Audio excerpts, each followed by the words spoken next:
Hi friends, welcome to my channel. రీసెంట్గా ఈ బీరకాయ కర్రీకి మా ఇంట్లో ఒక స్టోరీ అయితే యాడ్ అయిందండి. 2 మంత్స్ బ్యాక్ మా ఆయనకి ఫీవర్గా ఉన్నప్పుడు మేమైతే మా అమ్మగారు వాళ్ళ ఇంటి దగ్గర ఉన్నాము. మా అమ్మగారు ఏం చేశారంటే ఫీవర్ కదా వేరే కర్రీ ఎందుకులేసి బీరకాయ కర్రీ వండారండి.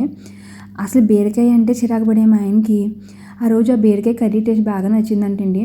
ఆ రోజు మొదలైందండి ఈ బీరకాయ కష్టాలు నాకు. వారానికి 2 సార్లు కేజీ బీరకాయలు ఎట్టుకొచ్చేస్తున్నారండి. నేనేమో ఆ కూర వండలేక చాలా బాధపడుతున్నాను. ఎందుకనుకుంటున్నారు? ఎంత బాగా బీరకాయ కర్రీ వండినా సరే మా ఆయనగారికి అయితే నచ్చట్లేదండి. నేనేమైనా తప్పు చేశానేమో అని మా అమ్మగారిని అడిగాను ఎలా వండాలి ఏంటనేసి. మా అమ్మగారు అయితే ఏం చెప్పారంటే ఫస్ట్ ఆయిల్ వేసిన తర్వాత కొంచెం కరివేపాకు వేసిన తర్వాత కొంచెం పచ్చిమిర్చి ఉల్లిపాయలు వేసిన తర్వాత కొంచెం సాల్ట్ వేసి కొంచెం సేపు మూత పెట్టి ఉంచి తర్వాత కారం వేసి బాగా మిక్స్ చేసిన తర్వాత అవి బాగా ఫ్రై దగ్గరికి అయిపోయిన తర్వాత వాటిలో అయితే బీరకాయ ముక్కలు వేసేసి ఇంక వాటర్ వేయకుండా ఆ బీరకాయ ముక్కలతోనే అందులో ఉండే వాటర్ కంటెంట్తోనే బాగా మగ్గించి మూత పెట్టేసి చెప్పేసి అని అన్నారు.